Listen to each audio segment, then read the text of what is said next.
লাঠি লাঠি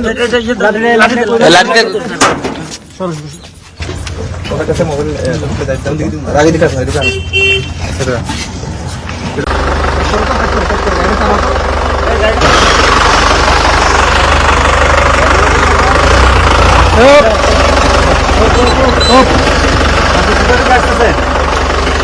কোথা থেকে আসতেছেন? সিঙ্গারবিল থেকে আসতেছেন? আমরা আপনার গাড়িটা একটু তল্লাশি করবো, আমাদের কাছে ইনফরমেশন আছে। নামেন আপনার নামেন সবিলের জন্য হবে যদি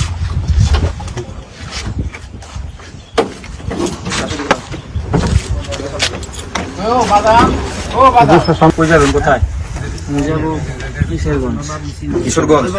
কিশোরগঞ্জ যাবেন? আমরা গাড়িটা তল্লাশি করে দেখি কিছু আছে কিনা দেখবো আমরা। আচ্ছা বুঝতে লাগাও, এটা লাগাও এটা লাগাও, বন্ধ করো, এটা বন্ধ করো। হ্যাঁ অবৈধ কিছু আছে আছে আপনার গাড়িতে, ফিটিং কিছু আছে? আমি তো বলতে পারি না। আচ্ছা আপনি দেখান দেখেন তো গাড়িটা দেখান তো দেখেন এটা বডিটা আমাদেরকে একটু ইয়া করে দেখেন। বডিটা কি এটা উপরে উঠে যায় বডিটা? হ্যাঁ জি এটা উপরে তুলুন, বডিটা একটু খুলে এটা কিভাবে তুলবো? এটা কোনো উপায় আছে? আলগে দিলে লাঠি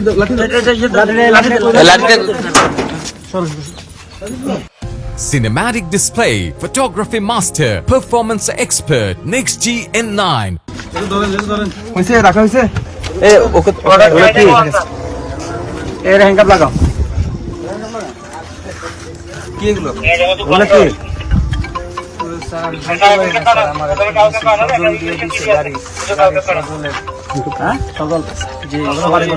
সজলের বাড়ি কাশীনগর।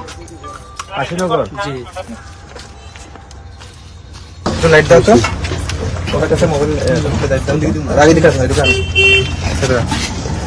এটা লাইট দাও তো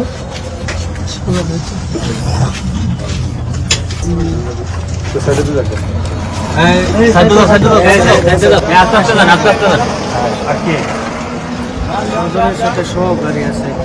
সহকারীর নাম কি? এগুলো দেখছেন? হ্যাঁ জি দেখছেন? জি আমরা নিজে দেখলাম। তোমার সাথে কে কে ছিল? আর কে ছিল ওটার সাথে? আমার সাথে কেউ ছিল না। সজল আমার গাড়িটা দিয়ে দিছে, বলছে আমার 10-15 হাজার টাকা দিব, গাড়িটা নিয়ে যাইতাম। কোথায় নিয়ে যেতে বলছে? বলছে বৈরব পার হইলে আমার সাথে গাড়ি। সজলের সাথে কি আর কেউ ছিল? সজলের সাথে একজন ছিল, ওনার নামটা কি সঠিক আমি বলতে পারি না। একজন ছিল পার হইলে। গাড়িটা কার? গাড়িটা সজলের। সজলের গাড়ি। জি মালগুলো কে দিয়েছে? সজল। সজল তুমি গাড়িটা চালাচ্ছ? জি আমি জানতাম না, সজল আমার গাড়িটা দিয়েছে, বলছে তুই এই জায়গা নে তোরে আমি 10-15 হাজার টাকা দিব। বৈরব ফুল বক্স পার হইলে সজল গাড়ি ছুটি হয়ে গরু পর্যন্ত গেলে উঠতে জি